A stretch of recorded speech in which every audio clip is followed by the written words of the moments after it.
The province of Quebec will head to the polls April 7th. After superstar PQ candidate Pierre-Karl Péladeau declared his dream of Quebec independence out loud, sovereignty is now rearing its head in the race. The last referendum in 1995 saw buses of Canadians head to Quebec to plead with citizens to stay in Canada. Lapel pins flashed, "My Canada includes Quebec." Can we imagine the same reaction this time? Joining us now for more, in Montreal, Quebec, Guy Lachapelle. He is a political science professor at Concordia University, and in the nation's capital, André Juneau, fellow at Queen's University's Institute of Intergovernmental Relations. And gentlemen, bienvenue. We welcome you to our broadcast tonight. I want to start with a very neutral, open-ended question. Monsieur Juneau, to you first. Elections are often about something. What's this one about so far? Well, as is obvious for all to see, it seems to be about the arrival of Mr. Péladeau on the scene and his strong commitment to independence, and whether or not he should maintain the control he's got over his shares. That's what it seems to be about for now. Monsieur Lachapelle, what do you see it being about so far? Well, I think the two parties, the Liberal Party and the PQ, wanted this campaign to be on the economy. And of course, the entrance of Mr. Péladeau in the race completely changed the agenda. So everything is framed now around that issue, which anyhow would probably had come out at the end of the campaign.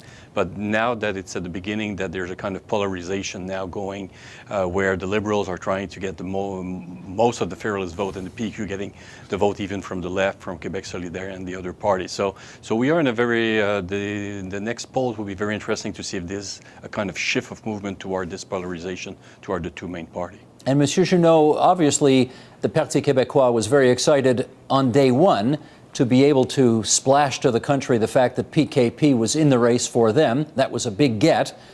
But on days 2 and 3 and 4, does it feel like it's still an unambiguously good development for the PQ? Well, I don't think so. It's clearly a coup. I agree with that. Mr. Péladeau is a business and a media star, so they were right to be pleased. I imagine that that as they discuss how the campaign is unfolding, they're a little bit disappointed. He clearly was meant to reinforce their economic team, which I think he could do, but that has not been the story up to now. So it's not, as you put it, it's not unambiguously helpful. They had a moment, Monsieur Lachapelle, the other day where Pauline Marois was actually at the lectern and pushed him away, gave him a gentle nudge to get out of the way. What did you read into that? Well, you have to understand the question that was asked by the journalists. Essentially, we're asking a question, Mr. Péladeau, about the contract that his company already has with the Quebec governments. So the question was how he will be able to handle that. So that was not a question directly to our premier, but was essentially a question of Mr. Péladeau. Then, when the question came about the issue about the stability of the economy and so on, then the question was turned to our premier. So I think it's just, of course, just the image himself speak and saying, well, there should be a kind of agreement when they are together, and that's why people were simply joking or saying, well, who's running essentially at the time. But beyond that, I think it was simple questions and issue. We saw that in other campaigns. So for me, it was not a big question. It was just simply a kind of the tone and the question were asked by the journalists. Very good. Monsieur Juneau, of course, with PKP in the race, sovereignty is back on the agenda. He has, in effect, put it there. The latest polls we saw came out just over a week ago from Léger Marketing, don't want to overdo my French accent here. Support for sovereignty at 34%, opposing sovereignty at 49%, with undecideds at 15%. The Liberal Party is doing reasonably well in the polls right now. Do you think putting sovereignty somewhat back on the agenda is helping the Liberals? Well, it'd probably take a few more polls to actually test that, but I would say that, yes. I would say that the Parti Québécois has feared this possibility, which is why Madame Marois emphasizes, in fact, rightly, that this ought to be an election campaign, not a referendum campaign. But she has at the same time said that there might well be a referendum, so it's not that surprising that the Liberals are in a position to exploit this timing, this ambiguity. And Monsieur Lachapelle, can you tell, do you have a good sense in your own mind that when people go to the polls on the 7th of April, how much or how little a separation vote or a referendum vote will be on their minds? Well, I think Quebeckers have been used to that kind of rhetoric in the election. We have been since, I would say, 76 all the time. People understand that when there's an election and when there's a likelihood that the PQ is going to form a government, then the question of sovereignty become on the agenda. The question then for most voters is what is on the agenda? Does it mean that this is simply an election to the PQ? And what is the position of PQ about leading a new referendum, or to start to entertain the voters over this possibility? So I think people are used. They are more intelligent than we think in general, and they understand very much the issue. But the main concern of this campaign, if you look at all the polls you just mentioned, the leisure marketing, the crop, the first which come on the top is healthcare, the economy, unemployment, and the debt of the Quebec government. So for the two parties, I think the things will come down. I think we have just seen a week, and of course, Mr. Paikin took the lead on most of the discussions. But things will come down. I think we still have a lot of time before the voting intention. So I think that the economy is still very important for most Quebecers, I think, in general, and that's the question of taxation. We see the CAQ was essentially was essentially their platform, and they have been squeezed out last week because they were talking about other issues. So the things will come down, and I think we will have to be. And one issue, the charter, for example, has not been mentioned so far. So clearly, I think these kind of issues will come back. Identity, values, question of language, and others. So we have to be careful. I think at this point in the campaign, it's too early to call. And on April 7th, I think the voters, after the televised debates, after all the discussions, we will see. They will have a better idea to make up their mind. And as we know, many voters make up their mind the last 48 hours. Indeed, they do. I want to ask our director, Sheldon Osmond, to put up that two-shot of both of you at the same time again, because I've got two quick questions for both of you at the same time. Back in 1995, Monsieur Juneau, how did you vote in the referendum? Well, back in 95, I did not live in Quebec. But if I had lived in Quebec, I would have voted against the question. And Monsieur Lachapelle, how did you? I voted yes. You voted yes. I voted yes. Okay. And how about today? If the same question were put today, how would you have voted? Monsieur Juneau? I would still vote no. You're still a no. And Monsieur Lachapelle? I will still vote yes if there's a sovereignty partnership offer. Okay. Let us, having said that, then go to some of the recent developments on this. Pauline Marois was, I guess, invited to offer some views on what might transpire in the event that Quebec became sovereignty associated or a separate country. And she did say that, in her view, Quebec ought to be allowed to keep the passport, they ought to be allowed to keep the Canadian dollar, and they even ought to be allowed to continue to have a seat on the board of the Bank of Canada. And let's go through this. Monsieur Juneau, what do you think about what do you think about those items on her checklist? Well, just to correct you briefly, not to continue to have a seat.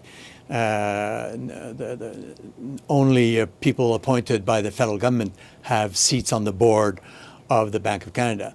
But Madame Marois said that they would ask for a seat. I'm afraid that, apart from the fact that it's a bit premature to talk about these things, I'm afraid that the way the Bank of Canada operates is a little bit more complicated than that. The bank prides itself in its independence, which it has enjoyed for many years. And so the notion of a representative on its board explicitly representing the interests of a province would, I think, take quite a bit of discussion and should not be taken for granted. With respect to the passport, the border, that's perhaps not quite as complicated, but in any event, I would still say that should we come to those kinds of discussions, obviously it would take two to tango, and at this stage, I think it's hard to tell how those discussions would go, but I would think that they would not be quite as smooth as Madame Marois seems to suggest. Monsieur Lachapelle, what do you think? On the dollar, I have a little story for you. You remember when Iceland, few months ago, a year ago, were asking essentially with the union between Europe and Canada, Iceland did ask that they said that they would like to join Canada and have the Canadian dollar. 85% of Canadians agree on that. So it's a bit surprising. When we talk about monetary policy, when we talk about economic policy, just remind you in 1995, also the discussion in the Globe and Mail, Mr. Parizeau, people were talking about maybe we should adopt in the future, maybe the American dollar, since our economy are so much integrated now and in the future it will be even more. So the question again is about what kind of monetary policy we want. And I think in that case, Mrs. Marois simply responded to what is common. I think in general, and most commentators agree that for any transition, it would be much better to have the same currency for a period of time to stabilize everything. Mm-hmm. So for me, it's not new. I think whatever we can say over that, or if it's a scarce tactics all the time, I'm always a bit coming down to earth and saying, well, there's already a lot of trade between Canada, between Quebec and the other provinces. If we talk about oil coming from Alberta and coming to Montreal, and that will probably be an issue also during this campaign, I think there's no question. I think the Canadian dollar will remain, I think, the common currency and the preferred currency for most business people in Quebec. Okay, let me try this one. I heard, a friend of mine said, actually several years ago, if Quebec separated from Canada, would any of us notice? And by that, I think he meant to say that Quebec feels so separated from Canada already, even though it is still one of 10 provinces in the country, that even if sovereignty association or, who knows, maybe its own country were to happen, would things be any different? So, Monsieur Juneau, let me get you to weigh in on that. If Quebec formally separated from Canada, would we notice? Well, it sounds like a rhetorical question to me. A similar question could be asked about British Columbia. If they separated, would we notice? The Rockies, or the other side of the Rockies, seems far away. I think we would notice. There would have to be all kinds of discussions, all kinds of consequences, all sorts of things would be complicated. The connection between Atlantic Canada and the rest of the country would be complicated. I don't want to use dramatic language, but undoing a country, which is what this would be, I think would be noticed. In fact, I don't actually quite get the question. Well, the question speaks to, I think, the notion that Quebec is already so much maître chez nous. It runs its own affairs. It has its own institutions separate from all of the other provinces, that if in fact sovereignty association were to happen, people wouldn't notice because it's in essence already a sovereign association with Canada. That's the theory, anyway. That's perhaps a good assumption that the suggestion would be sovereignty association, but as you know, that's one of the variants on a range of possibilities. But your remark leads me to turn the question around. If Quebec is maître chez nous to the extent that you suggest, and a view that I share, then why are we going through the trouble through all this trouble? Why is the Parti Québécois pushing for a separate status if Quebec is able to have so much autonomy? In fact, it's in the nature of the Canadian Federation that provinces have a lot of autonomy.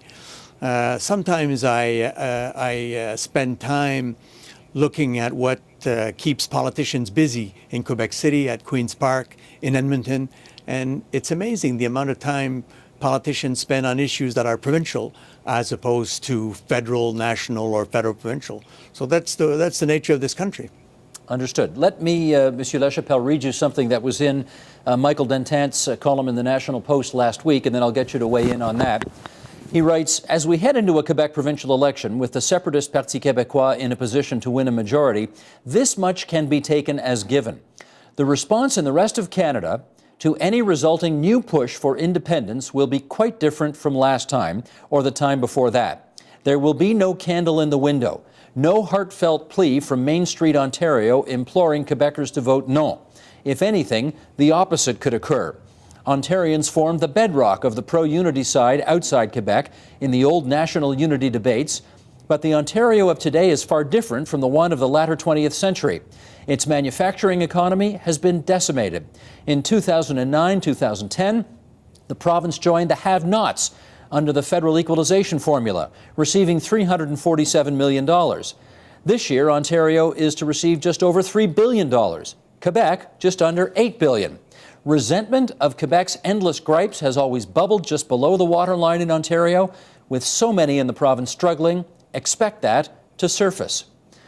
We well remember back in 1995, hundreds of thousands of people getting on buses and driving to Montreal and holding a huge rally in downtown Montreal to implore Quebeckers to stay. Can you imagine that scenario happening again? I will say no, because of the Electoral Act has been very clear, and there has been a lot of discussion on how the money was spent during the last referendum in '95. I think we have to be very careful that next time, of course, there will be probably some international observer who will come over to watch the conduct of both sides during the campaign. I think we are now in this kind of discussion, essentially, and that's what we saw after '95. The other point, which is important beyond the comment that was made, was essentially that in '95, if I recall, the Ontario government did commission, there was a report tabled that if Quebec become independent, the best interest of Ontario will be to have an agreement, an economic agreement, because most of our trade and jobs are related to Quebec, like in the auto industry. Many parts are done in Quebec and have been to transfer. So we have to be just realistic and just look to the straight facts and saying, well, we have a close economy here. We have two provinces who are trading a lot. There's a lot of jobs involved. So the bottom line is very simple. I think whatever happened, I think there's always a great interest of continue to have a strong relationship. How it's going to change, that's another question.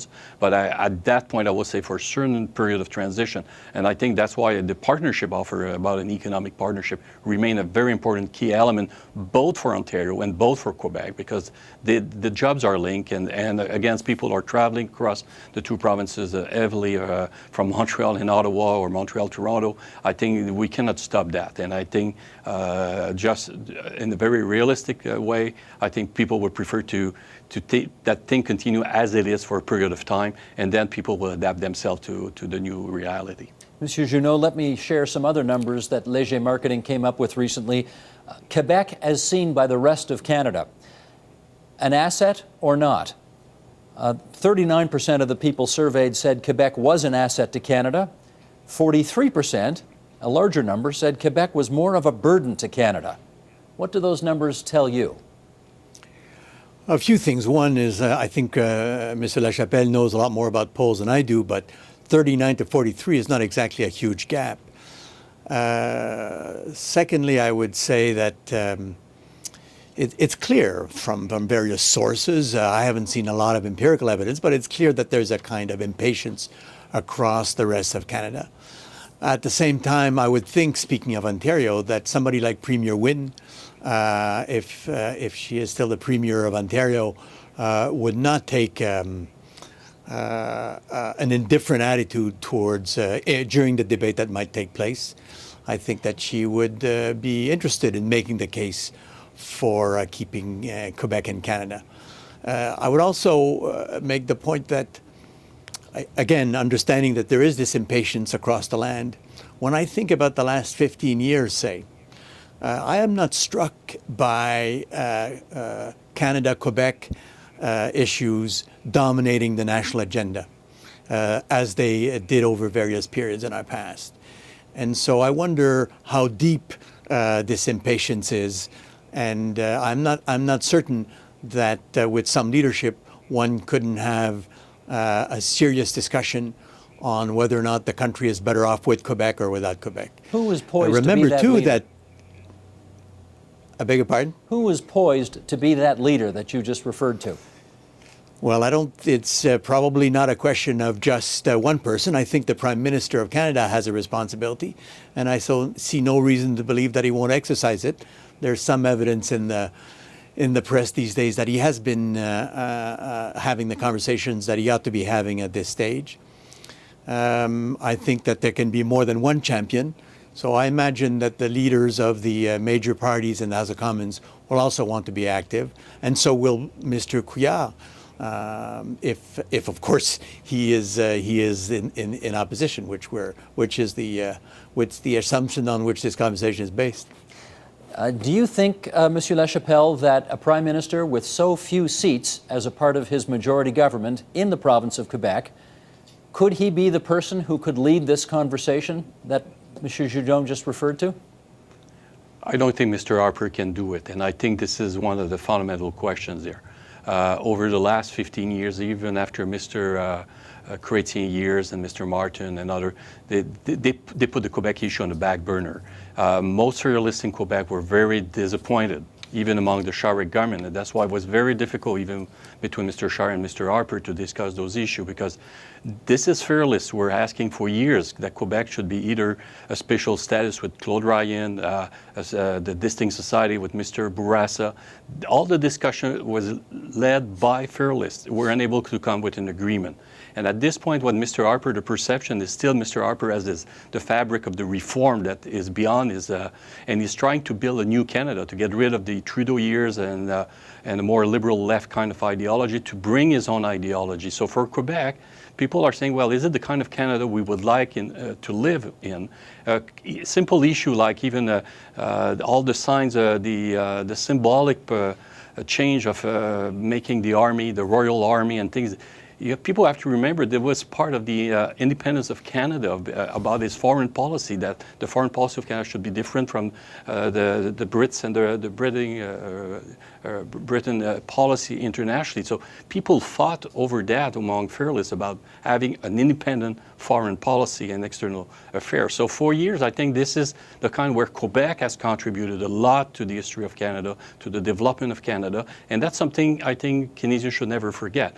Your figures about 43-39, I'm not surprised. I'm not surprised because there's very few people talking for Quebec, where in the past, the Canadians saw Quebec as part of Canada, that without Quebec, the culture of Canada will be different. Now we are in a different tone with Mr. Harper. Mr. Harper is pushing essentially for his kind of monarchy, making Canada more a right-wing country, and that's not appealed both to sovereignists, federalists, and a lot of voters. This is why you see that kind of reaction. People say, well, this is not a Canada in which we wanted to live in the future. I understand. Forgive me for jumping in because we're right out of time, but Mr. Harper also stands for provincial power, and I know there are many nationalists in Quebec who like the idea of provincial power. I leave that out in the ether for us to continue the next time we have this conversation. In the meantime, André Juneau, fellow at the Institute of Intergovernmental Relations at Queen's University, and Guy Lachapelle, professor of political science at Concordia University. It's good of both of you to join us on TVO tonight. Merci beaucoup. Merci beaucoup. Thank you very much. You're welcome. Support Ontario's public television. Donate at tvo.org.